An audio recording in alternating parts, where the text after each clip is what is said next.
Hello and welcome to this update. Today is 11th of March. So a lot to cover, very volatile week, so we'll get through all of it quickly. We're looking at the day chart of 2-year bond yields. So we're going to start with the yields today because what we see is a complete reversal of what we saw early in the week. So on Tuesday and Wednesday, Fed Chairman Powell testified in front of Senate on Tuesday, House on Wednesday, and he basically said that there's still more work to be done because inflation is still high based on, and there was an uptick in inflation when the CPI came out for the month of January. And based on that, the market was expecting a terminal rate somewhere between 5.75 and 6%. In fact, if you look at some of the Fed funds futures, which I will show you shortly, they had already moved up to 5.75 by Wednesday. And 2-year bond yield, you can see that it's been going up, and then 2-year bond yield traded as high as 5.09 on Wednesday. And then you had these two big red candles on Thursday and Friday. So effectively on Thursday we found out that some of the regional banks were having some financial difficulty, in particular Silicon Valley. So let's have a quick look at the chart of Silicon Valley, then you can see what I'm talking about. You probably already know about it. So this is Silicon Valley.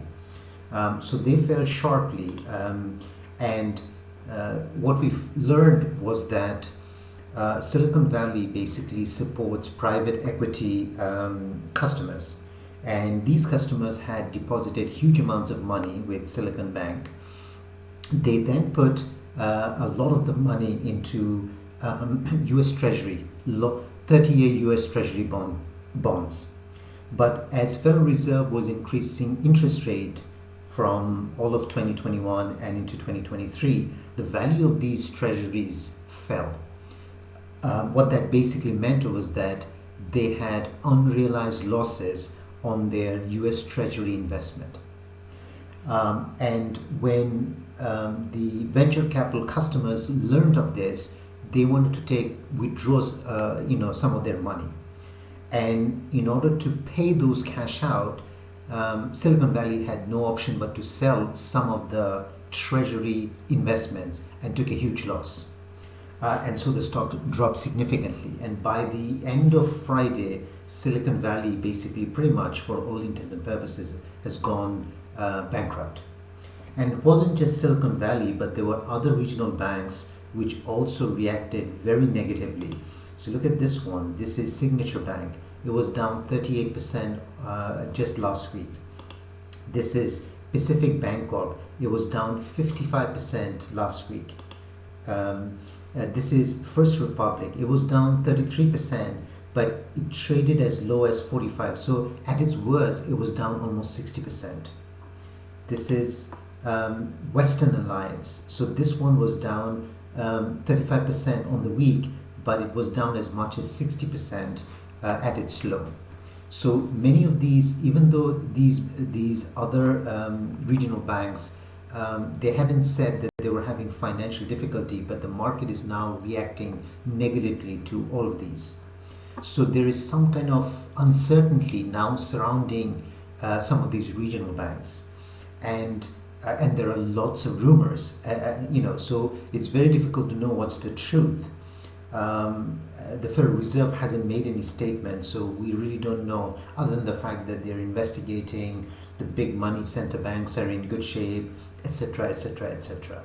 But coming back to our yields, so effectively what happened is that the yields reacted negatively, thinking that if there's going to be a financial difficulty, the Federal Reserve will have to step in and support the financial, the banks.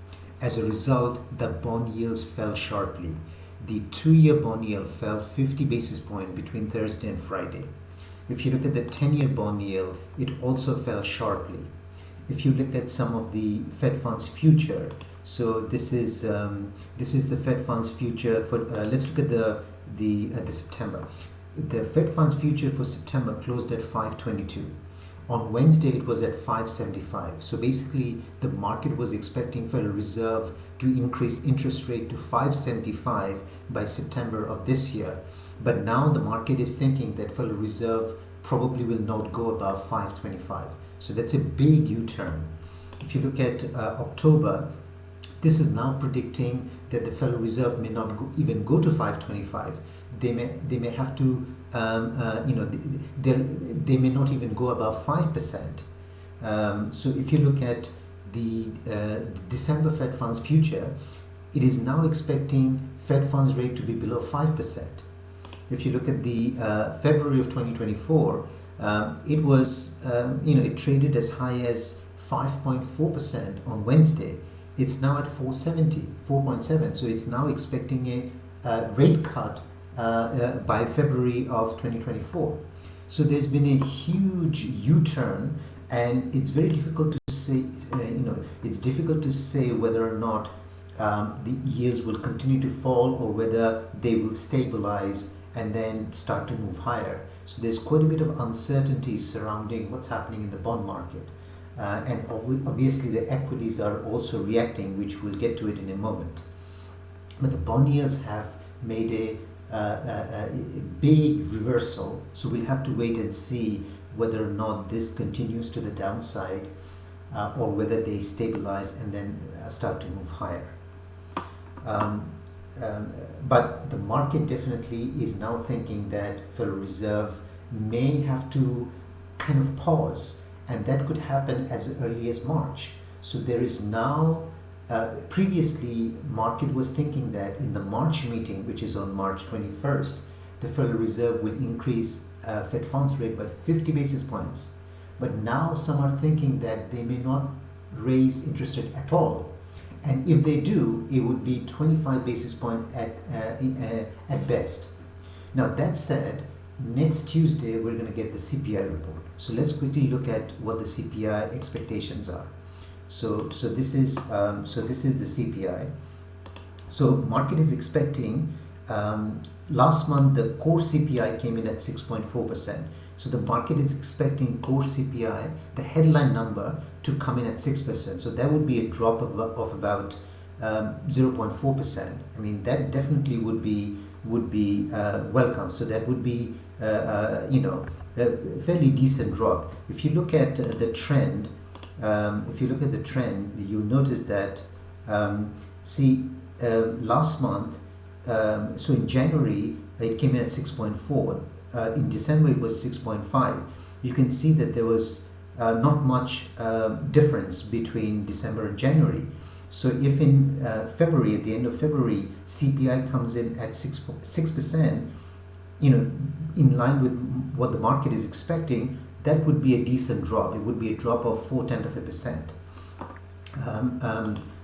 And then the President Biden also said that he's feeling good about the CPI next week. So I don't know whether he already knows what the number would be, but the market is definitely expecting a decent drop. From 6.4 to 6 would be a decent drop, considering the fact that we didn't see much of a drop in January over December.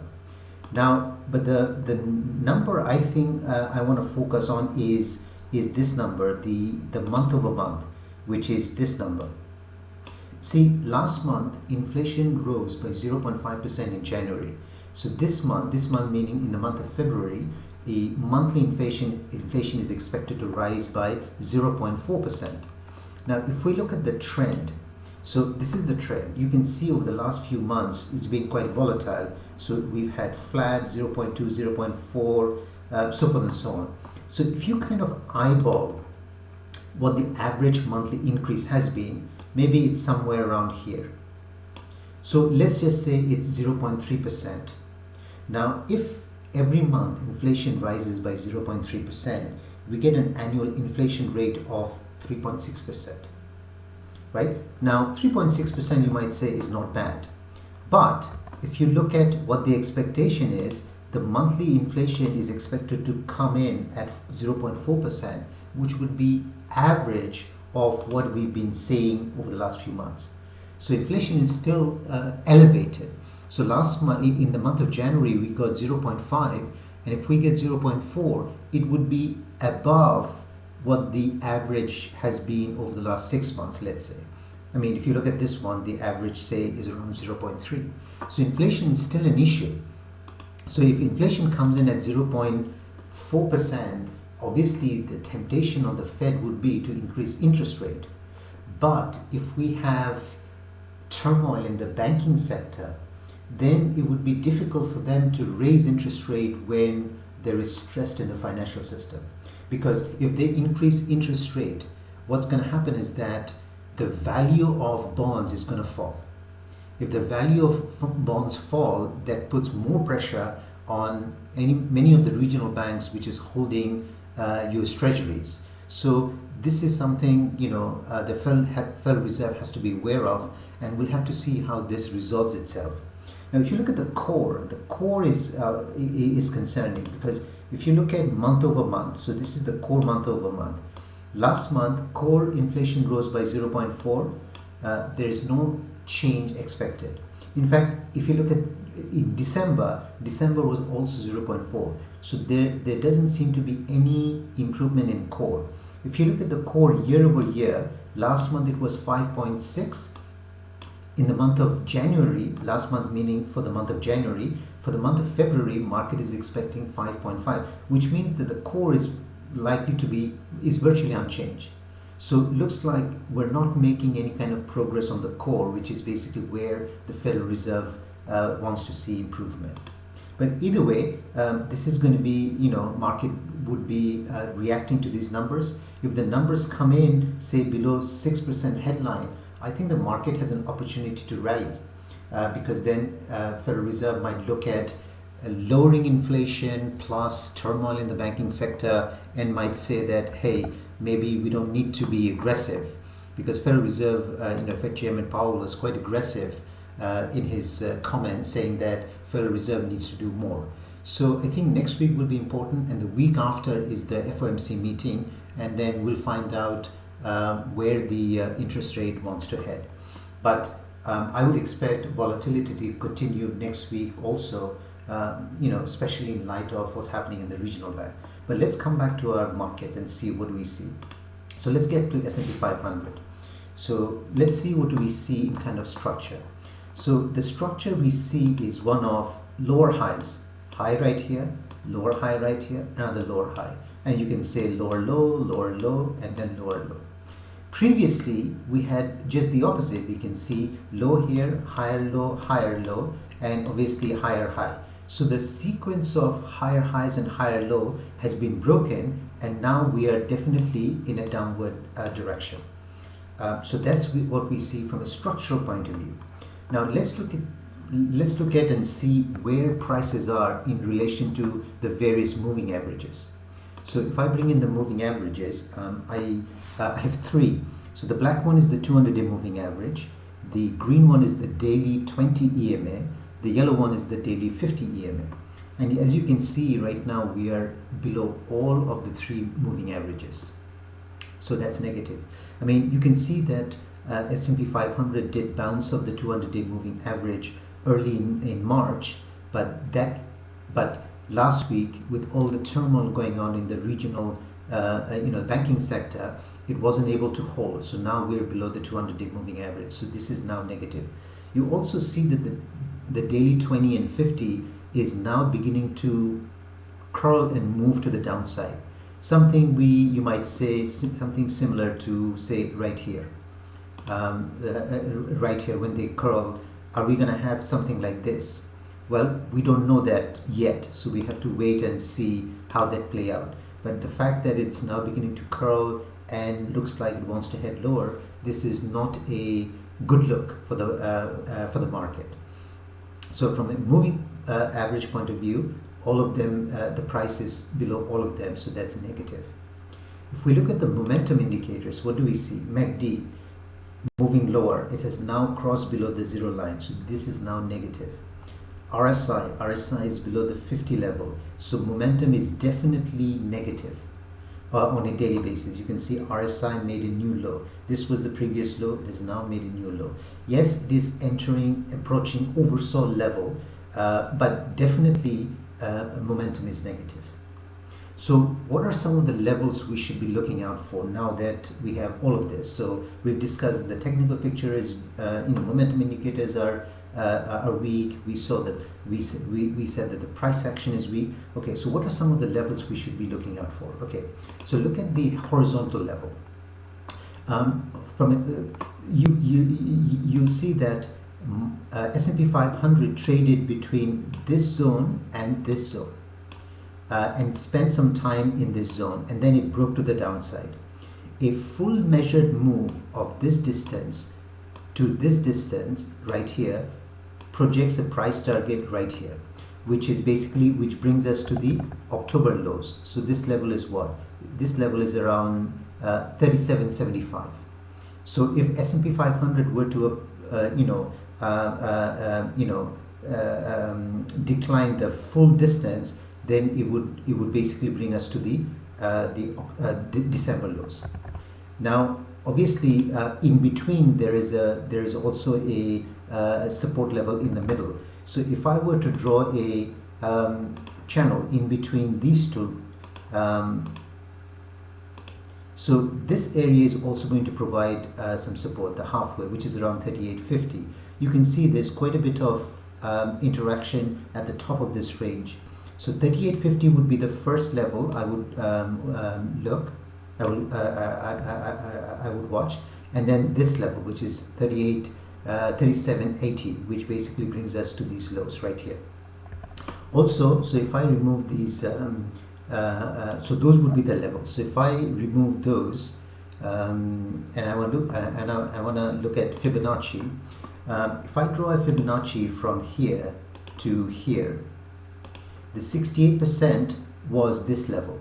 Now which is this low right here. Now that the 68 level was breached, odds now favor a 100% retracement of this move. So that brings us to this level. So even looking at Fibonacci would now project a move to this December lows.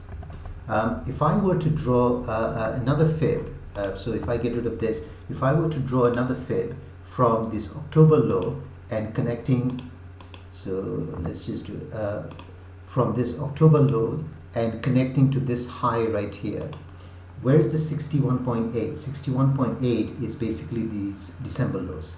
You see, so from a Fibonacci point of view, if you draw from the October lows to the highs we saw in early February, 61.8%. So this is an important level. If this level is breached this October, then you could basically, odds would then favor a 100% retracement of this entire move from this low all the way high, this October low. So that's something to be aware of. I'm not saying that that's what's going to happen. I have no idea. Nobody knows. But I'm looking at this level now as a possible downside target.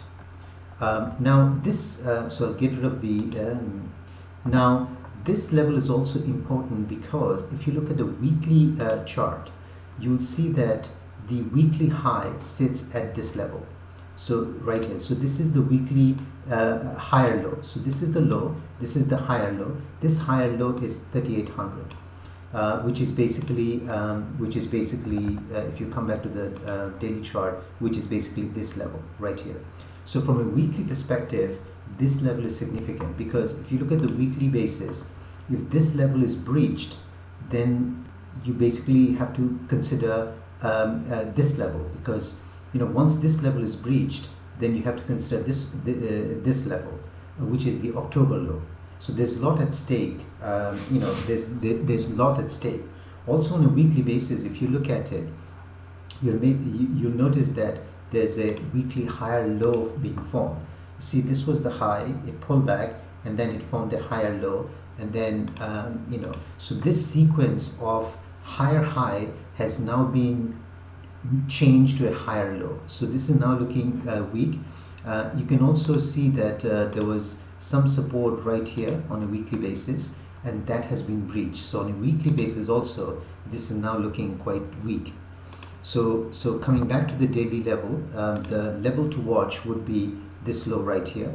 There is some support at this level because if I draw a horizontal line right here, you'll see that there's quite a bit of interaction at this level.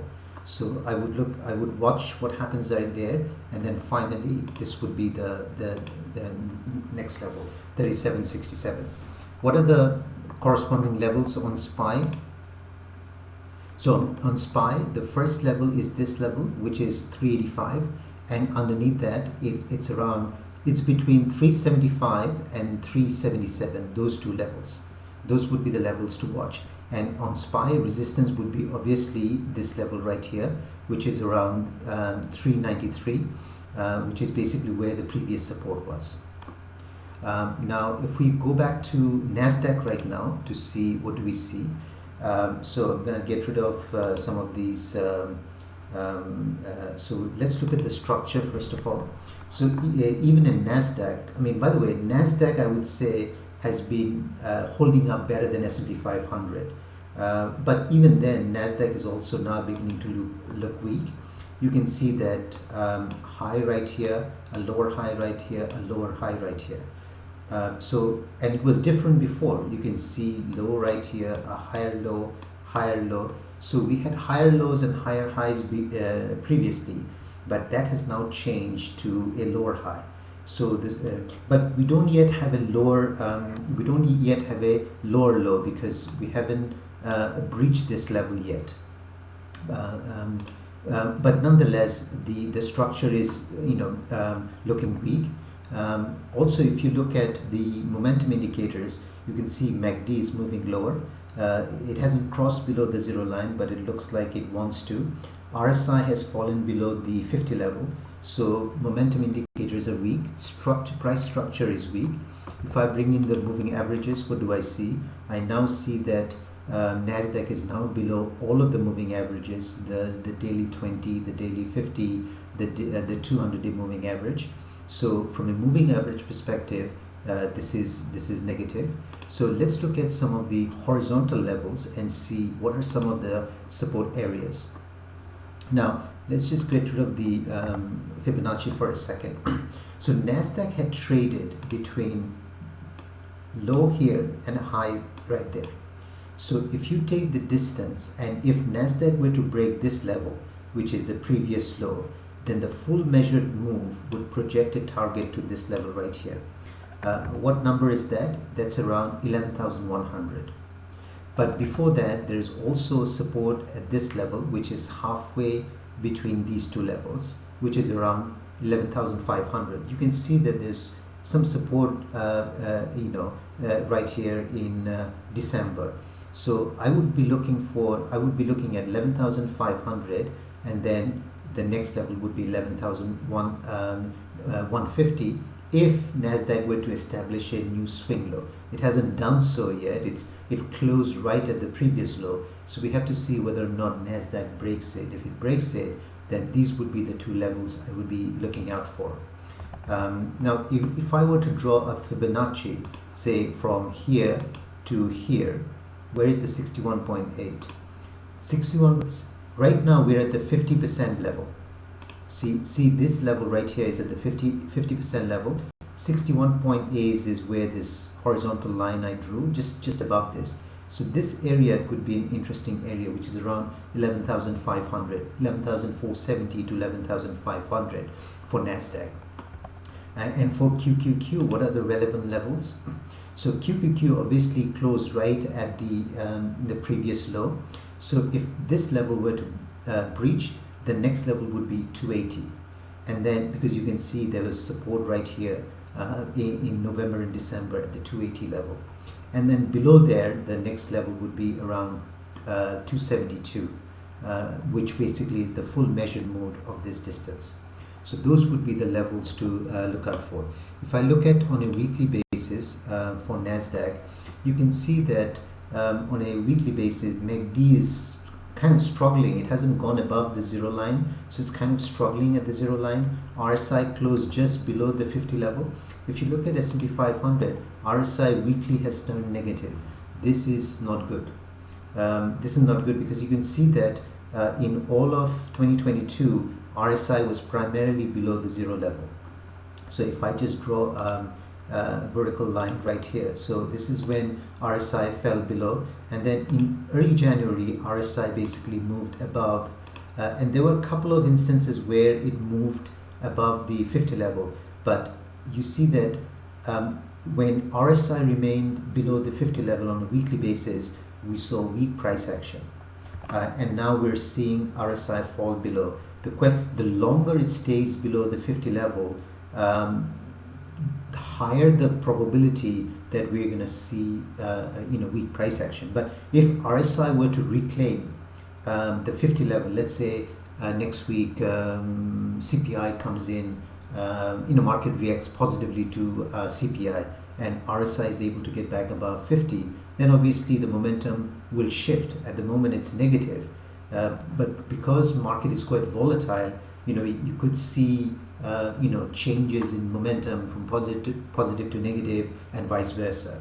So, but as it stands, it's more negative than positive. A week ago, when I last had the update, you can see RSI bounced off the 50 level. So at that time, it was more positive than negative, but that has changed for both S&P 500, not so much, and Nasdaq's a little bit, but more so for S&P 500. You can see it just closed marginally below 50.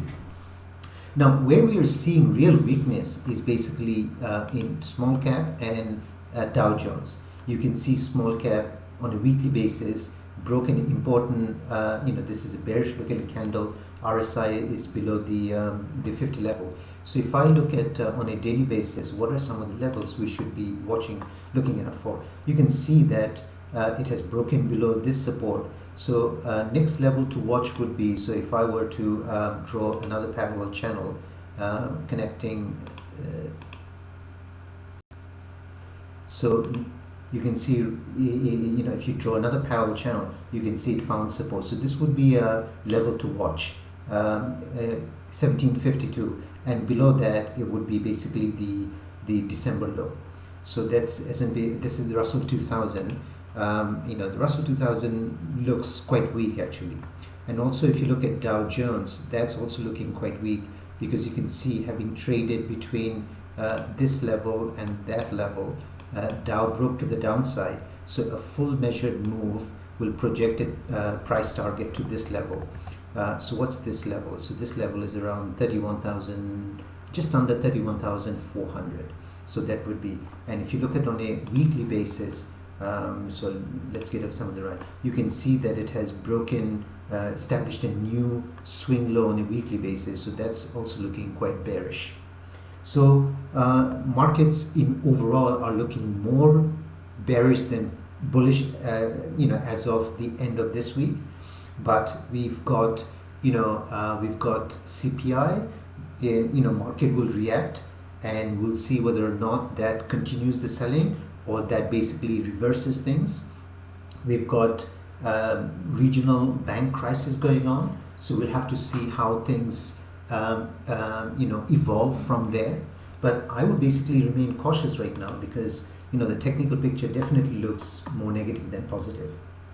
Now, if we look at the bond market, you'll see that while yields fell sharply, the bond prices rose. This is TLT. You can see that TLT was up a lot. On Friday, it was up 3.5%, and it's gone through this area of resistance right here, 103. So next area of resistance would be around 107. And if bond yields continue to move lower, bond prices, I would expect bond prices to move higher. You can see for the first time in a while, momentum indicators are now becoming positive. You can see RSI has moved above the 50 level. Now on a weekly basis, there's still kind of, it hasn't given a buy signal, because you can see on a weekly basis, RSI is at the 50 level. It has been below the 50 level for a long time. See right here, it fell below the 50 level right here, which is when? December of 2021, and it has been underneath that all this time, but it's knocking at the door. If it's able to close above the 50 level and hold it, that definitely would be a weekly shift in momentum from negative to positive. So worth keeping an eye on TLT. And the same would happen TLH, which is basically the 10 to, so this is also, so if I hide this, even if you look at the momentum indicators, you can see MACD is moving higher, RSI is knocking at the 50 level.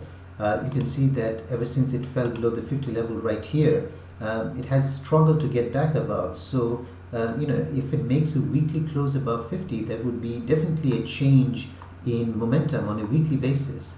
So bond prices are, worth keeping an eye on, especially if yields continue to move lower. Moving lower yields basically means positive for gold. You can see this is gold daily chart. You can see gold had a big day on Friday. It was up 1.78%. You can see that it's now making an attempt to close through this. It closed slightly above this level. So the previous high was at 1864. On Friday it closed at 1867. So you might say this is like a double bottom. So having traded between these, this range between here and here, full measured move would basically project a price target to this level. So what is this level? So this level is 1915. So that's basically would be the price target. So gold is looking good on a daily basis. If I look at the weekly basis, you can see that MACD is still above the zero line, and RSI bounced off the 50 level. So as long as RSI remains above the 50, we should generally see positive price action. And you can see on a daily basis it has gone above. So as long as it stays above the 50 level, I would expect to see positive price action. And what about dollar? So the dollar came under some pressure. So if you look at it, it came under pressure. It lost 0.61%, but it didn't close below the previous low right here. See, this is the support zone right here, which is around 104, just above 104. It hasn't closed below this level. If it closes below this level, then obviously that would show some weakness. But it did react negatively to the bond yields moving lower. You can see the momentum indicators are still positive. You can see MACD is above the zero line. RSI on a daily basis is still holding the 50 level. But if you look at a weekly basis, you can see that RSI is right at the neutral level. The question is whether we're going to get a rejection of this level or whether it's going to be able to reclaim. So we don't know that yet.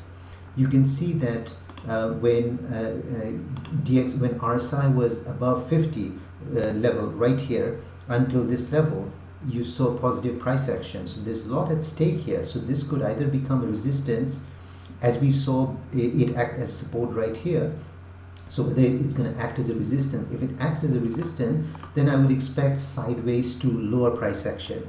But if it's able to reclaim weekly, on a weekly time frame, the RSI 50, momentum will definitely remain positive. So watch DXY. If we look at VIX, so VIX had a big move. So you can see that while it traded as high as 29, but it closed well below that level. So how did we get to 29? So VIX basically traded between this level and this level. So if having spent quite a bit of time, you can see it spent quite a bit of time. If once it broke through this level, a full measured move basically gets you to this level, and that's basically where it found rejection. So we need to see whether or not it can clear this level, which is around 29. Let's see, is it 29? Yes, 29. So, but it did rise, it did rise quite sharply. So now we need to see whether or not there is price acceptance above this level. So this level is 2365. If there is price acceptance, above 2365, then you might think that at some point we might have a retest of it. You can see that RSI has moved above the 50 level. So VIX obviously is going to react to all these news events, regional bank and whatnot. So it has, for the time being, has broken out of this range, the previous swing high. So that's VIX. If we look at some of the ratios, just to see, so this is, so let's look at the weekly. So this is bond versus stocks. This is TLT versus SPY. You can, just to see whether or not investors are showing some preference in bond. You can see this week definitely they showed some preference. You can see this ratio has been moving lower, indicating that they didn't have any preference for bond over stocks. But this week that changed, and you can see that the momentum indicators of this ratio has now turned, went above the 50 level, turned positive.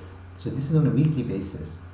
So we need to see whether or not it can hold on to it, but there is definitely some preference of bonds over, and you generally see that when market is expecting some kind of recession. During recessionary period, what happens is bond yields fall. When bond yields fall, that's when bond prices rise, and bond prices tend to do better than stocks, and that's basically what we are seeing right here. If we look at some of the other ratios, like this is dollar versus, so when there is financial turmoil, investors usually choose the safety of US dollar. So this is the ratio of US dollar DXY versus SPX. You can see that there was this downtrend. It has broken this downtrend. So it's basically saying that investors are concerned. They're expecting some uncertainty, turmoil. So they're now preferring this. That's why dollar is doing relatively better than the broader market. So if I look at XLP versus, so this is XLP versus SPX. Again, during market turmoil or uncertainty, you see defensive posturing. There was definitely defensive posturing this week. Although the trend line has been broken, but it is now on the move higher. You can see since making a low right here, this ratio has been moving higher. If you look at XLU versus, this is utilities. Utilities hasn't particularly done that well. I mean, this ratio has been declining, but we still see some uptick in this ratio.